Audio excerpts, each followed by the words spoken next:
Vasudevaya. Om Namo Bhagavate Vasudevaya. Reading from Canto number 1, chapter number 3, entitled as Krishna is the source of all incarnation, and the text number 41. Hridam grahayamasa Hridam grahayamasa Sudamatmavatamvaram Sudamatmavatamvaram Sarvaveda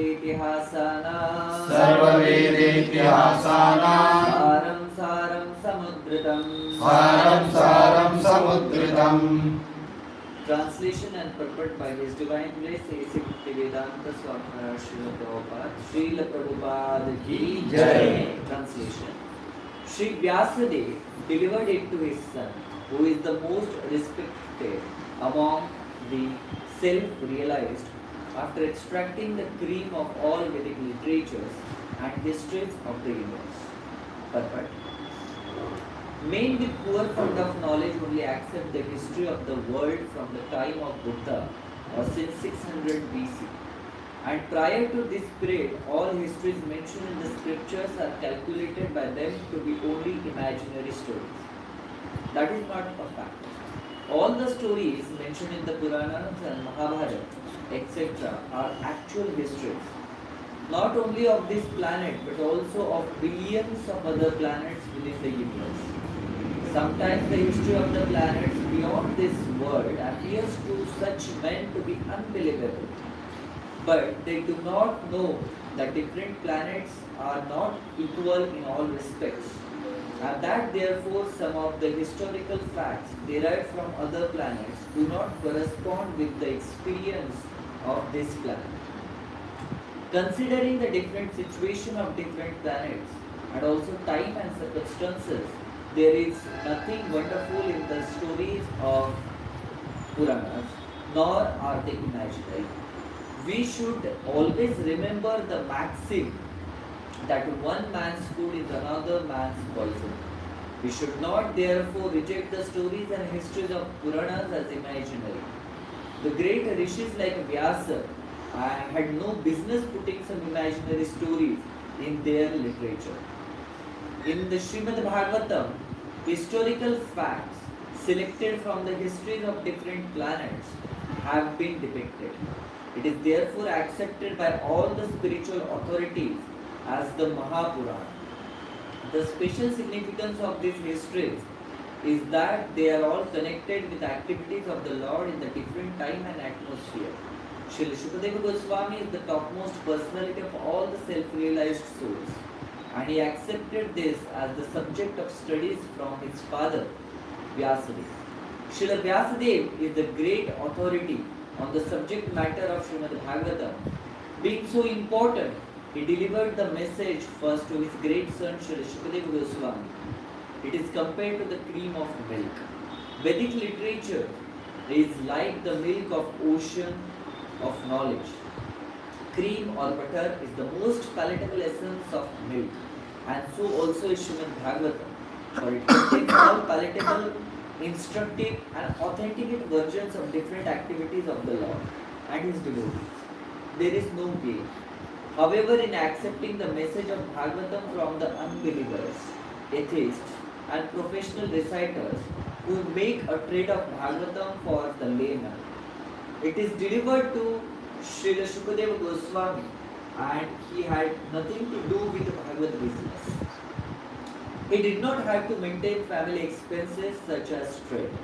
Srimad Bhagavatam also therefore be received from the representative of Shukadeva, who must be in the renounced order of life.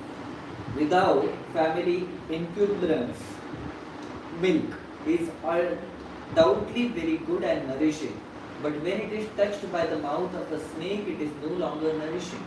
Rather, it becomes a source of death.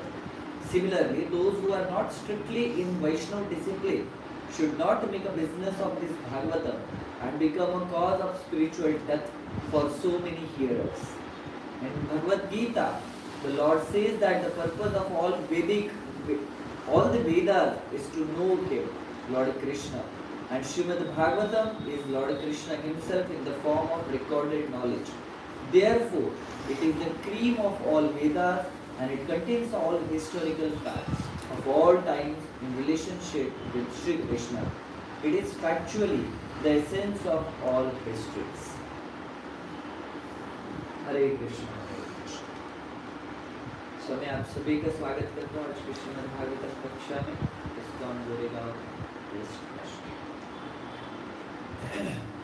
और आज का जो श्लोका है वो हमें दो चीज़ों के बारे में बताओ। पहले कि जो श्रीमद् भागवतम का स्टडी हम लोग करते हैं, अध्ययन हम लोग करते हैं, वो श्रीमद् भागवतम ये क्रीम है। सारे जितने भी वैदिक स्क्रिप्चर्स, वेदास, पुराणास, इतिहासास, उपनिषद निकले हैं, उनके सबका अगर क्रीम हम कुछ बोल सकते हैं, मलाई जो बोल सकते हैं, वो है श्रीमद् भागवतम। और दूसरा, श्रील व्यासदेव ने अपने स्वयं के पुत्र जो शुकदेव गोस्वामी है, उनको ये श्रीमद् भागवतम दिया।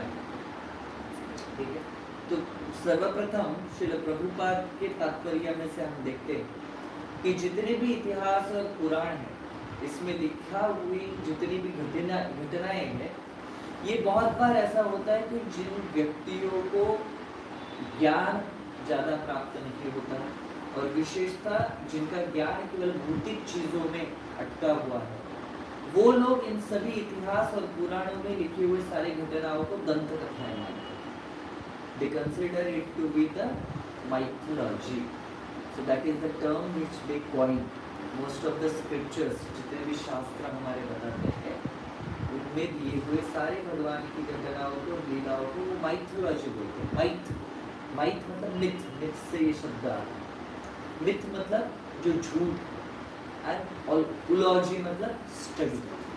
सो शब्द ही उन्होंने ऐसा कॉइन किया हुआ है इस चीज़ों के लिए कि ये सब झूठी कथाएं, ये दंत कथाएं हैं, इनका वास्तविक जीवन से कोई संबंध बिल्कुल भी नहीं। तो वो केवल उनके कहने से माइथोलॉजी तो होता नहीं है। ठीक है, किसने कहा? मैंने कहा, और मैंने कहा तो मैं एब्सोल्यूट ट्रुथ थोड़ी बोलता है ना। हर एक व्यक्ति के जीवन में, हर एक जीवात्मा के हृदय में चार पद्धति के डिफेक्ट्स होते हैं, चार त्रुटियां होती है। कौन कौन सी है वो त्रुटियां? पहला, हमारी इंद्रिय जो है वो अपरिपूर्ण होती है, इम्परफेक्ट सेंसेस। दूसरा, टेंडेंसी टू चीट, दूसरों के साथ चीटिंग करना, दूसरों को धोखा देना या दूसरों से धोखा खाना, ये एक हमारे अंदर त्रुटि रहती है। तीसरा है टेंडेंसी टू कमिट मिस्टेक्स, हम गलतियों पे गलतियां करते हैं। हिंदी में बोलते हैं इंसान क्या होता है? गलतियों का पुतला होता है। वी से to err is the human, that is the English से, बराबर है? तो हम गलती पे गलती करते रहते हैं। और चौथा रहता है we are always in illusion, हम हमेशा भ्रम में जीते हैं। तो ये चार पद्धति की त्रुटियां जो रहती है वो हर एक जीवात्मा के अंदर, ये 4 डिफेक्ट्स, 4 त्रुटियां हमें हमेशा दिखाई देती है। और इन्हीं 4 त्रुटियों की वजह से पुराण और इतिहास में जितने भी सारे फैक्ट दिए गए, भगवान की लीलाएं दी गई है, क्योंकि मैं अपने जीवन में वो चीजें उस पद्धति से आज तक देख नहीं पाया हूँ, इसलिए मैं उनको दंत कथाएं मानूंगा या माइथोलॉजी मानूंगा। इस भौतिक जगत में परसेप्शन इज रियलिटी लोग बोलते हैं। अगर किसी चीज को मैं परसीव कर रहा और मेरे छोटा सा जो बुद्धि है, वो टाइनी इंटेलिजेंस है, अगर उसके रैशनल थिंकिंग में अगर वो बैठता है तो ही मैं उसको सत्य मानता हूँ। सबसे महत्वपूर्ण मुझे उसके लिए प्रूफ चाहिए, और अगर उसका प्रूफ मुझे मिलता है तो ही मैं उसको क्या मानूंगा? सत्यता मानूंगा।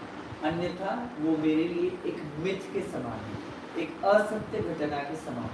इसलिए श्रील प्रभुपाद यहाँ पे बोलते हैं, sometimes the history of the planets beyond this world appears to such men to be unbelievable, but they do not know that different planets are not equal in all respects, and that therefore some of the historical facts derived from other planets do not correspond with the experience of this planet. भौतिक जगत में जीवात्मा का सबसे बड़ा problem होता है उसने आज तक जो एक्सपीरियंस किया, जो अपने जीवन में अनुभव लिया हुआ है, उसको लगता है वही रियलिटी है। और जो अनुभव करने के बाद उसको परसीव हुआ, जो एक्सपीरियंसेस से उसने अपने अंदर इंप्रेशंस बना लिए, उसको लगता है यही इंप्रेशंस इस दुनिया की अल्टीमेट सत्यता है करके, परंतु वैसा नहीं होता। जैसे अगर मैंने बादाम का हलवा लाया यहाँ, और वो बादाम का हलवा लाने के बाद अगर मैं उससे खाता हूँ तो मेरे लिए बाप रे प्रभु जी इसमें कितना ज़्यादा घी है, अरे प्रभु जी इसमें जितना ज़्यादा शुगर है। परंतु जो व्यक्ति शुगर और स्वीट खाने का आदी है, उस व्यक्ति को अगर आप देंगे तो वो क्या बोलेगा, अरे प्रभु जी इसमें और थोड़ा चीनी चाहिए था। हम बोलते अरे ऑलरेडी इतना चीनी है इसके अंदर, और आप बोल रहे और चीनी होना चाहिए। तो नहीं, चीनी तो कम पड़ रही है, कम लग रही है मुझे। अभी हलवा जो है वो बादाम का हलवा वो सेम है, मेरे लिए भी वो सेम है और जो सामने वाला व्यक्ति उसके लिए भी वो समान है करके। परंतु दोनों में फर्क कहाँ पे आता है, परसेप्शन में। वो एक्सपीरियंस, वो अनुभव उसने कैसे लिया। एक की जिह्वा है जो इतने ज्यादा स्वीट और शुगर खाने के आदी नहीं है, तो उसके लिए थोड़ा सा भी ज्यादा अगर शुगर होता है तो वो ज्यादा लगता है। और अगर दूसरा व्यक्ति है जिसकी जिह्वा ये स्वीट्स खाने के प्रति बहुत आदी है, तो वो व्यक्ति जो है उसको वो ज्यादा मीठा नहीं लगेगा। तो मेरा परसेप्शन हमेशा सत्य नहीं रहेगा। इस मटेरियल वर्ल्ड में there is no absolute truth, there is always a relative truth which changes, right. जैसे कि भारत में अगर आपके लेफ्ट साइड से ड्राइव करते हो, रोड के लेफ्ट साइड से ड्राइव करते हो, तो उसको माना जाता है कि ये लीगल ड्राइविंग कर रहा है, उसको कोई भी पुलिस वाला जो कॉप है वो पकड़ेगा नहीं करके। परंतु वही राइट साइड से अगर आप ड्राइव करना चालू करेंगे तो वो इलीगल माना जाता है। परंतु वही वेस्टर्न वर्ल्ड में, पाश्चात्य जगत में जाओगे तो लेफ्ट साइड से अगर आप ड्राइव करोगे रोड के तो उसको इलीगल माना जाता है, और राइट साइड से ड्राइव करोगे तो उसको लीगल माना जाता है। तो ट्रुथ टाइम, प्लेस और सर्कमस्टेंसेस के हिसाब से इस भौतिक जगत में बदलता है। सत्य चीज जो है या सत्यता जो है इस भौतिक जगत में देश, काल और पात्र के हिसाब से हमेशा चेंज होता है। तो वैसे ही अलग अलग प्लैनेट्स के ऊपर टाइम अलग अलग है, अलग अलग प्लैनेट्स के ऊपर वहाँ का कॉन्स्टिट्यूशन जो है व्यक्ति के शरीर का वो अलग है। तो ये 100% श्योर हमें मानना चाहिए कि वहाँ की जो घटनाएं होती है, वहाँ के लोगों के परसेप्शंस जो है और वहाँ का कार्य करने का तौर तरीका जो है वो हमसे बहुत अलग हो सकता है। हम पृथ्वी के ऊपर है तो जो पंच महाभूत है, खम, भूमि, आप, नल, वायु, खम, मन, बुद्धि, ये बचे। Earth, water, fire, air, ether, mind, intelligence और फॉल्स ईगो, इसमें से जो पंच महाभूत है, earth, water, fire, air and ether, भूमि, आप, नल, वायु एंड खम, इनका जो प्रपोर्शन रहता है हर एक प्लैनेट के ऊपर, हर एक जीवात्मा का जो शरीर बनता है उसमें जो प्रपोर्शंस यूज किए जाते हैं वो अलग अलग है। हम पृथ्वी के ऊपर रहते हैं, हमारे अंदर भूमि और पानी, इन दोनों का जो प्रपोर्शन है वो ज्यादा है। जो सूर्य प्लैनेट के ऊपर रहते हैं उनके अंदर अग्नि का प्रपोर्शन ज्यादा है। जो हेवनली प्लैनेट्स में, स्वर्गलोक में रहते हैं देवी देवताएं और जीवात्माएं, उनके अंदर खमा मतलब ईथर और मन, ये जो सटल एलिमेंट है इसका प्रोपोर्शन ज्यादा है।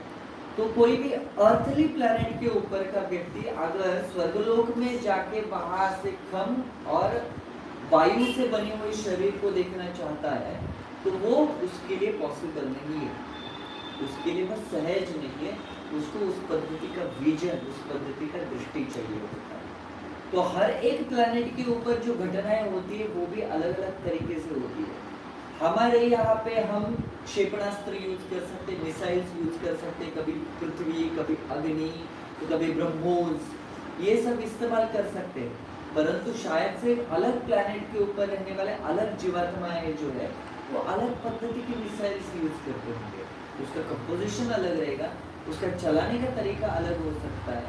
हम हमारे परसेप्शन के शॉर्ट साइटेडनेस में रहते हैं। कभी हम अपने आप को इसमें नहीं सोचते कि शायद से पृथ्वी के ऊपर ही अगर मुझे इतनी सारी जीवात्माओं की वैरायटी दिखती है तो अलग प्लैनेट्स के ऊपर अलग पद्धति की जीवात्माएं रह सकते हैं। उनके शरीर का, मन का, बुद्धि का कंपोजिशन अलग हो सकता है, उनका रहने का, डिपेंड करने का तौर तरीका भी अलग हो सकता है। परंतु हम अपने आप को ब्रॉड पर्सपेक्टिव में नहीं देखते। Considering the different situation of different planets and also time and circumstances, there is nothing wonderful in the stories of Puranas, nor are they imaginary. Just like मुझे नहीं पॉसिबल है इसलिए दूसरों को पॉसिबल नहीं है, ऐसा नहीं होता। या कोई चीज़ मुझे पॉसिबल है इसका मतलब ये नहीं है कि किसी और के लिए वो पॉसिबल नहीं है, या मुझे पॉसिबल है तो सबको ही लिए पॉसिबल है कहते नहीं। We should always remember the maximum that one man's food is one man's poison. मुझे कोई चीज़ अच्छी लगती है या मेरे लिए वो चीज़ पॉसिबल है इसका मतलब ज़रूरी नहीं है दूसरे किसी के लिए वो पॉसिबल हो करके। कल हम जैसे डिवोटी को एनकरेज करने के बारे में जैसा चर्चा विनिमय कर रहे थे, तो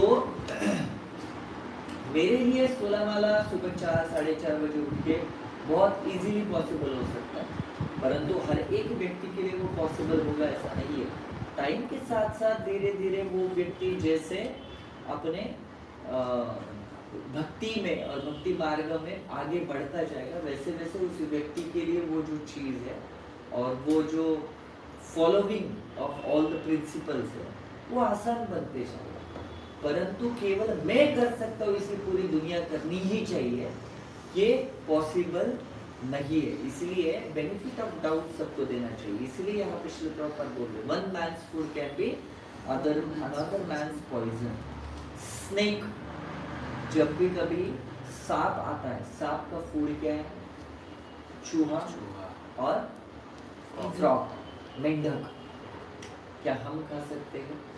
I am not talking about east Indian, not East India, East Asian, sorry, not East India, East Asian people.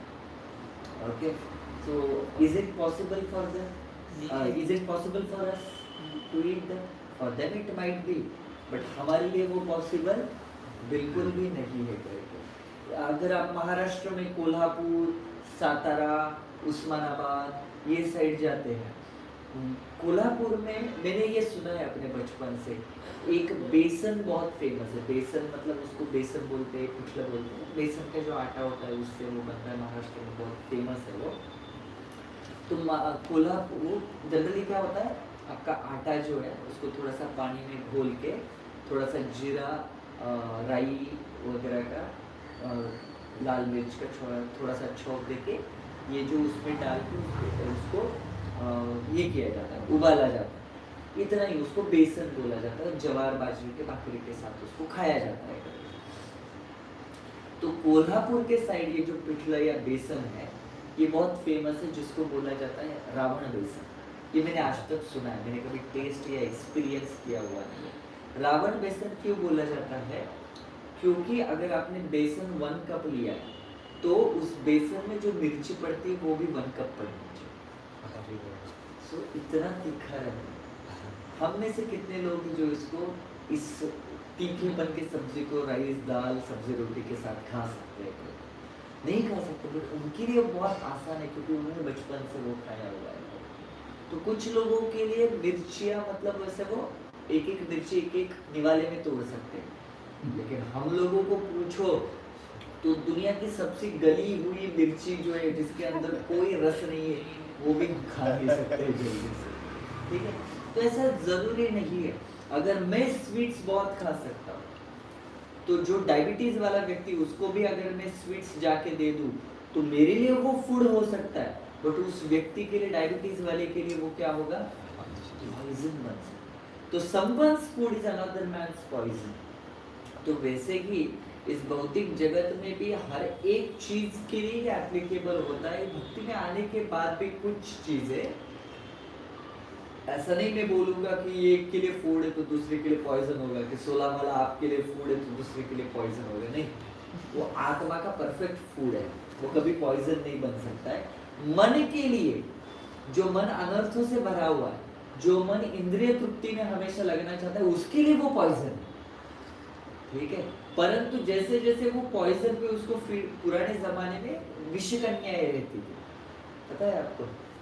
ऐसा मैंने एक टीवी में देखा हुआ, विष कन्याएं करके। विष कन्याएं मतलब क्या?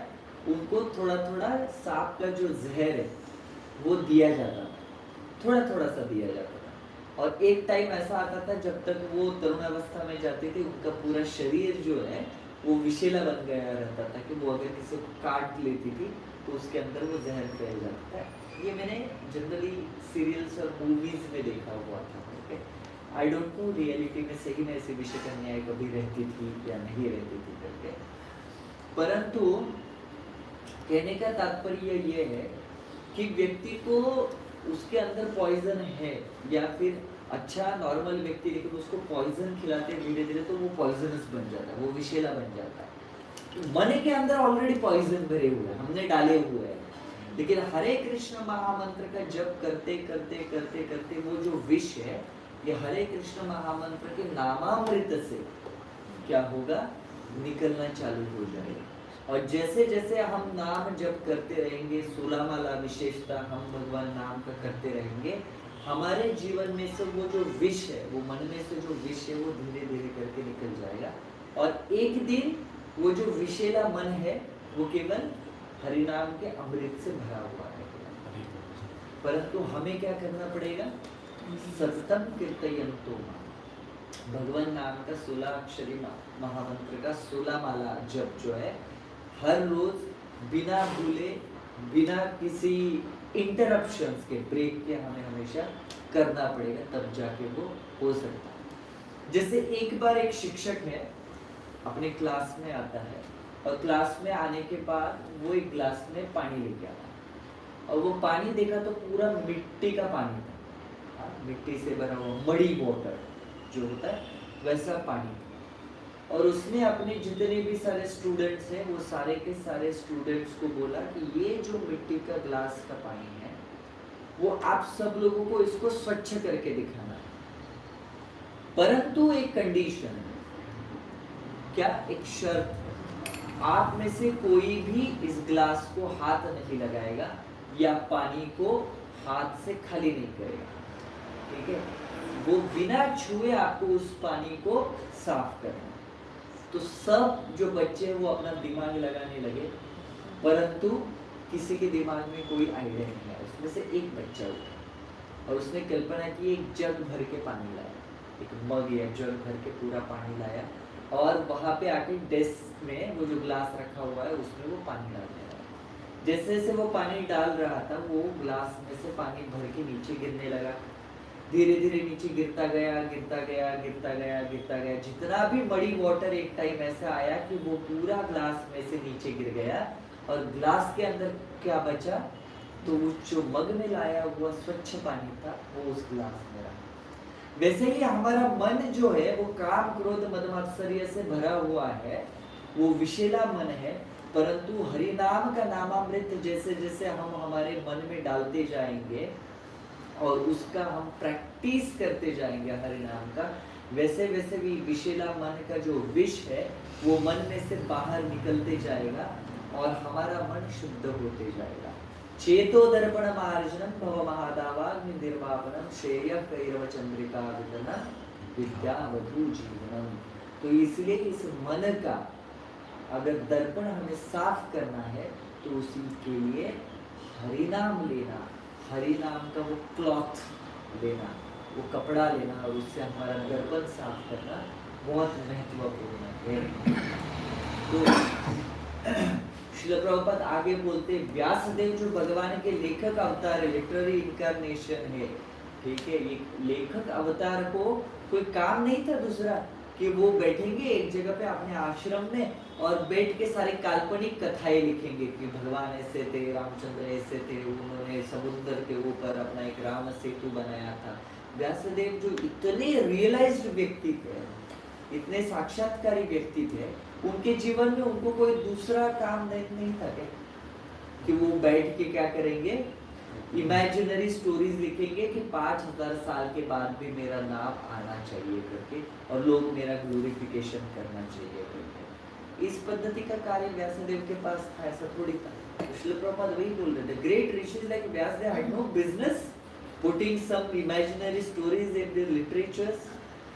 एंड साइंटिफिकली भी कितनी बार प्रूव हो चुका है कि yes there is a Ram Setu, there is a Dwarka Nagari, बराबर। आज भी हम नंदगांव में जाएंगे तो 84 खंबा जो है वहां पे, जहाँ पे नंद भवन हमेशा रहता था करके, भगवान कृष्ण का जो उखल जिससे माँ यशोदा ने उनको बांधा हुआ है वो भी आज वहां पे है करके।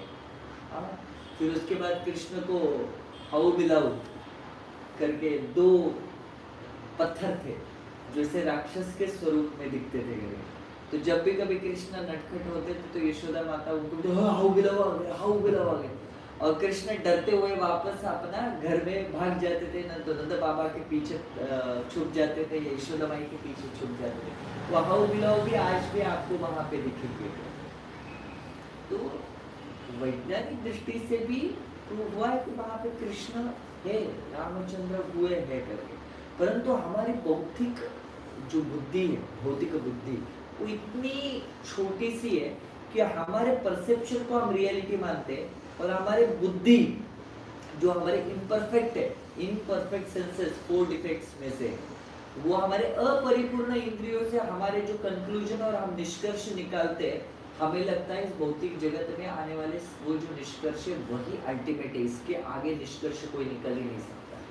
आज तक आप देखिए हर एक फील्ड में, हर एक जगह पे हमारे कितने सारे शास्त्रज्ञ, वैज्ञानिक और साइंटिस्ट लोगों ने अलग अलग थियरीज निकाली हुई है और 5-6 साल के बाद वो थियरी फेल हो जाती है, नई थियरी आ जाती है कि हम बोलते देखो यही अल्टीमेट सत्य है।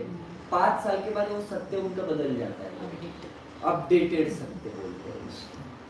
तो इसको बोलते मूर्खता कि जो चीज आपको 100% पता नहीं है उसके बारे में आप थोड़ा सा ज्ञान प्राप्त करते हो और उसको ही आप 100% मानते हो और बाद में बोलते हो कि नहीं अभी अपडेटेड वर्जन लाएंगे हम उसका करके। फिर उसके बाद 5 साल के बाद फिर से और एक अपडेटेड। इसका मतलब आपकी बुद्धि जो है उसको मर्यादा है, आपके बुद्धि से 100% किसी भी चीज को समझ नहीं सकते।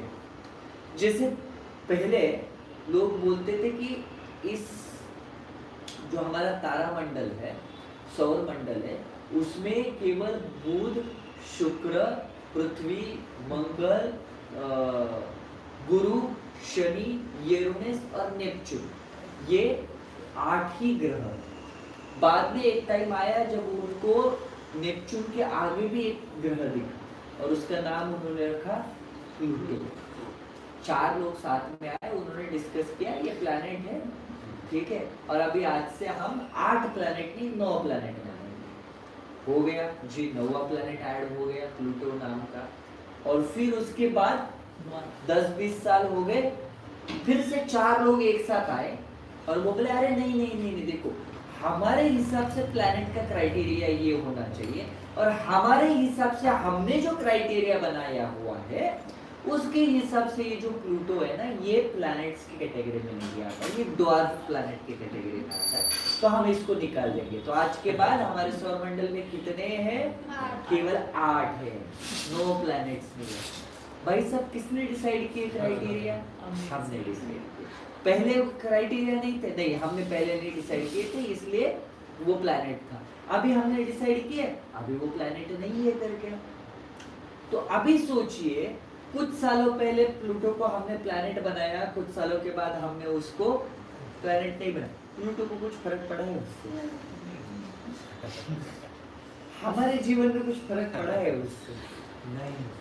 परंतु लोगों का क्या होता है ना, हमेशा अपने आप को कुछ तो बड़ा प्रूव करना है।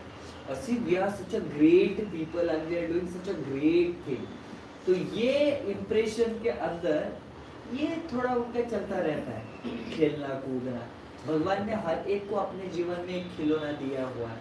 वैसे ही साइंटिस्ट लोगों को भी एक खिलौना दिया है, पॉलिटिशियन लोगों को खिलौना दिया हुआ है, भौतिकवादी लोगों को खिलौना दिया है, मायावादी लोगों को खिलौना दिया है। और सब लोग एक साथ आते हैं और अपने अपने खिलौनों के साथ माया देवी उनको एंगेज कर लेती है उनके सत्व रजो और तमोगुण के हिसाब से, और वो खेलते रहते हैं। जैसा बच्चा होता है, उसको अगर एंगेज करना है तो उसके सामने एक खिलौना देता है और वो बच्चे को लगता है कि यही मेरा विश्व है, वो खेलता रहता है कि देखो गाड़ी है, गाड़ी, अरे नहीं देखो वो भी बड़ी गाड़ी है, उसमें तो रियल मजा आता है, कहते नहीं मेरे लिए यही गाड़ी है। तो वैसे ही ये मायावादी वैज्ञानिक लोग हैं जो माया देवी ने उनको खिलौना दिया है, वो खेलते रहते हैं और वो खेलते खेलते वो बोलते हैं कि यही सत्यता है। भौतिकवादी हर एक व्यक्ति का जो मेंटेलिटी और मानसिकता है, वो मानसिकता एक कूप मंडूक की तरह होता है। कूप मंडूक मतलब क्या, दो दोस्त थे मेंढक, उसमें से एक दोस्त था समुद्र के अंदर रहता था और एक दोस्त था जो एक कुएं के अंदर रहता था। एक दिन ऐसा हुआ कि समुद्र वाला जो मित्र मेंढक है वो अपने कुएं वाले मित्र मेंढक को मिलने के लिए आया और बोलता है, अरे तुम यहाँ पे रहते हो, ये तो बहुत छोटा प्लेस है। अच्छा, तो तुम जहाँ पे रहते हो वो तो बड़ा है। बोलते हाँ मैं समुद्र में रहता हूँ, क्योंकि बहुत बड़ा है। बोलते कितना बड़ा है? मेरे इस घर से दुगुना। बोलते नहीं बहुत बड़ा है। 4 गुना? नहीं बहुत बड़ा है। 100 गुना? नहीं बहुत बड़ा है, उससे भी ज्यादा। तो ये कुएं वाला मित्र मेंढक बोलता है, तू फेंकता है। ये कुएं से बड़ा कोई भी रहने का स्थान इस जगत में एग्जिस्ट ही कर नहीं सकता है। तो प्रॉब्लम किसका, समस्या किसके साथ है? कूप में रहने वाले या फिर वो कुएं में रहने वाले मेंढक के साथ, क्योंकि उसने अपने परसेप्शन और अपने आसपास के वातावरण को ही रियलिटी मान के उसको ही 100% माना है। तो जो रियलिटी समुद्र का है, अथांग नेचर जो है समुद्र का, उसका परसेप्शन, उसका अनुभव लेने के लिए उसने अपने आप को रोक के रख दिया। उसकी वो जो मानसिकता जो छोटी बन चुकी है, उससे बड़े अनुभव लेना, इस भौतिक जगत से बाहर अनुभव लेने का जो चांस है उसने वो गवा दिया। वैसे भौतिकवादी लोगों का भी यही समस्या होता है कि इस भौतिक जगत में होने वाले फेनोमेनॉन, घटनाएं, इनको ये अल्टीमेट मानते हैं। तो आध्यात्मिक जगत में होने वाली जो सच्चिदानंद घटनाएं है, जो आनंद से और प्रेम से परिपूर्ण है, उसका अनुभव लेने के लिए वो अपने आप को रोक देते हैं, वहां पे अपने आप को लिमिटेशंस और मर्यादित कर देते हैं। केवल भक्त होता है जो इन घटनाओं का, इन लीलाओं का परिपूर्ण आनंद लेता है। तो इसीलिए हमारा परसेप्शन ही हमारी रियलिटी कभी नहीं हो सकता है। इसीलिए भौतिक जगत से और भौतिक परसेप्शन से बाहर निकल के शास्त्रों के द्वारा आध्यात्मिक जगत में जो घटनाएं होती है उसका आनंद अगर हम लेते हैं, उसकी चर्चा अगर हम करते हैं, तो हमारा जीवन भी आध्यात्मिक बन जाता है। और ये शरीर छोड़ने के बाद केवल कृष्ण कथा करने की वजह से भी हमारा जो जीवन है आगे जाके आध्यात्मिक जगत में आ जाता है। तो इसी के साथ यहाँ पे हम अल्प विराम लेते हैं। हरे कृष्णा। ग्रंथराज श्रीमद् भागवतम की जय, श्रील प्रभुपाद की जय, दाय गौर प्रेमानंदे।